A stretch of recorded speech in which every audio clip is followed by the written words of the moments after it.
Okay, so good morning, traders. I hope you're doing all well.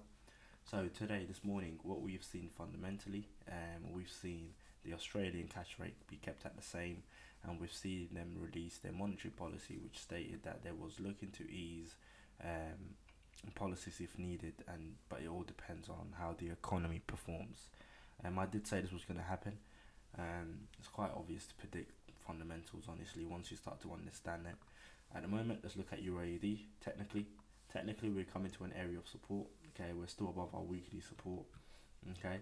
Furthermore, what you got to understand is if you look on a daily time frame, at the moment we're still creating that waves, which is ABCD patterns to the upside. Okay, we've also got this ascending here trend line, which I thought price action was going to come and tap into. But we will see how the rest of the day Euro AUD performs. And we're not going to rush into anything. We're going to wait to see how the 4 hour candlestick closes. I had just taken a very small position from the bottom lows. It was very tempting, but I have taken a small position with stop loss at entry at the moment, just letting price action do its thing. But I do favour price action pushing higher, coming back up to monthly resistance. I do favour that price action doing that today. Um, Looking at this area here, we are seeing a lot of selling pressure. Yes, it's very obvious, a lot of selling pressure. But at the moment, that was due to strengthened Australian dollar pair compared to the euro. But I do favour, because of this rates being kept the same and monetary policy slightly being dovish, I do favour euro AUD pushing up higher. If we do snap the next 4 hours, this area of support, and we come down to this level, I will be monitoring what happens on this level. But if we break the weekly support, then I am looking for short positions to the downside, all the way back down to the monthly support. Okay, keeping a very close eye on this pair today, see what happens. Sometimes when rates are kept the same, it could be a positive news for a country. And the reason for this is because once you see a rates being kept the same, it's saying that our economy is stable, but and we don't need to kind of do any changes at the moment. However, that's not the case with Australian dollar. At the moment, wages are a massive problem in Australian economy. Unemployment rate is getting higher, but it's at right now 5.2%. You've got to look at, here we go. Let's just look at monetary policy, and you'll see it for yourself. There's so many things. Um, So unemployment rate, employment has grown strongly over the recent years, and labour force participation at record high. The unemployment rate has, however, remained steadily at 5.2%. Okay, wage growth remains subdued, and there is little upward pressure at present, with strong labour demand being met by more supply. Caps on wage growth, so see again another negative, also affecting public sector pay outcomes pay outcomes across the country. A further gradual lift in wage growth would a welcome development, but at the moment we're not sure if that may help. Inflation remains so inflation pressure remains subdued again, and it's likely to be a case for some time. So this might be the case for some time, and we basically expect negativity from Australian dollar. That's all I'm saying. This today, I do favour Australian dollar pushing up higher. GBP again. We have a election today. Okay, the government's the government's going to be voting on whether to back Boris or to back, what's his name? Sorry, brain freeze. Corbyn. That's it. That pussy. That Labour. Okay, so it's going to be a massive day for pound today. Expect some volatility. We could see G8 push up higher until we get the votes coming at this evening. But I do favour GBPUSD to push up higher from this area here. We may see a last push into this region before pushing up, but if we close above 1.79500, then I do favour price action just pushing up higher, coming back up to 1.81 or 1.80500. Okay. Moving on, what do we have? EURUSD overnight. We've seen a further push to the downside. Further push to the downside. I did say to you lot on the daily time frame, what we are seeing is that price action wants to come and close into this gap. say, we have a nice little gap occurring here. See this gap? And I do favour price action wants to come back and close into it. So you see how the daily candlesticks are moving in heavy now. What I'm looking for is a retest. I want to see a retest back into this region. If I get a retest back into this region, I am looking for a short position to the downside. Okay, we've broken support. This was the area of resistance. So let's see how price action reacts. Fibonacci from that swing high to the swing low. We could see a little pop back up into this region. Little pop back up into this region. I'm taking a short position. But again, let's just try another Fibonacci area from here to this low, and this is the area where I'm looking to get in at 1.09600. I will be looking to send out a short signal to the downside for this pair. Okay, 107 being our target.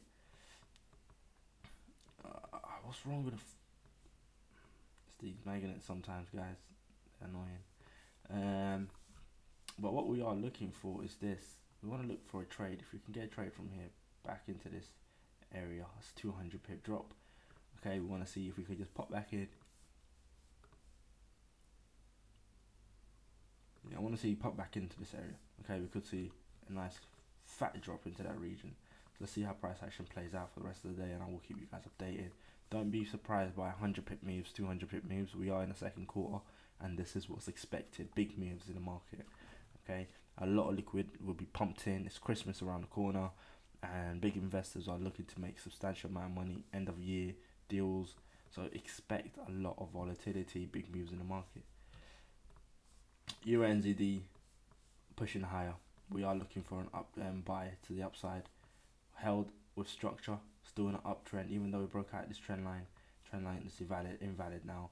We're not going to go retest it, because what you are seeing is higher highs, high lows, higher highs, high lows, higher highs, high lows, equal highs, higher lows, continuation to make either new high or another equal high.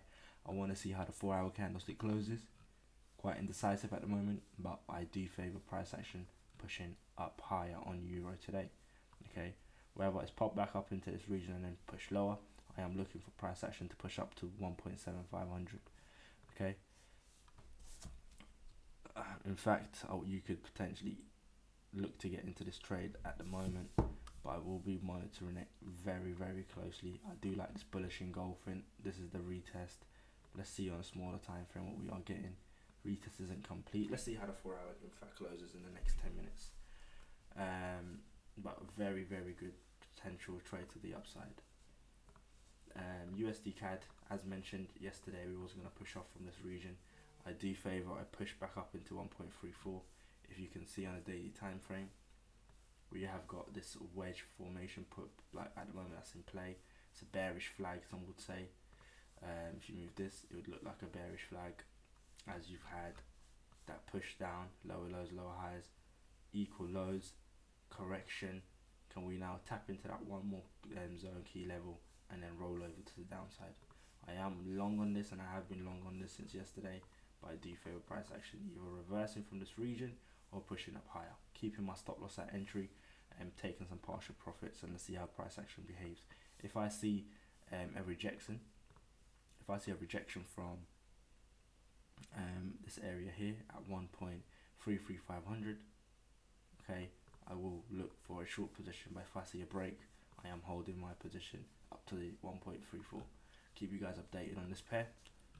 Then we have GBPJPY. Still, I favour a downside to this move. We've broken structure. You see how we broken structure? I do favour maybe a little retest, but a fall back down to 1.26750. I am going to be monitoring this pair, but I do favour yen pairs because it's a safe haven pair to actually outperform the pound. And lastly, GBPUSD. Okay, let's look at the dollar index. Okay, dollar index needs to correct itself. Overnight, it's just rallied to the upside. Okay, we're coming to that 100% level. It's up there. Needs to recover. Too many bullish moves. We may see a slight pullback into this region, and if that's the case, that's where we're going to see the pull up on GBPUSD, push back up into this area to retest this area of 1.20500, potential lower high before rolling over, and we can expect EURUSD to push up. So when EURUSD is pushing up and the GBPUSD are pushing up, expect dollar to roll over to the downside, which is what we are getting right now. And then obviously I will be keeping you updated on when to buy these pairs and when not to. Gold, I am monitoring it. I do favor price action to roll over to the downside. Looking at it on a higher time frame, daily time frame, we've got this trend line. We've tapped it once, twice.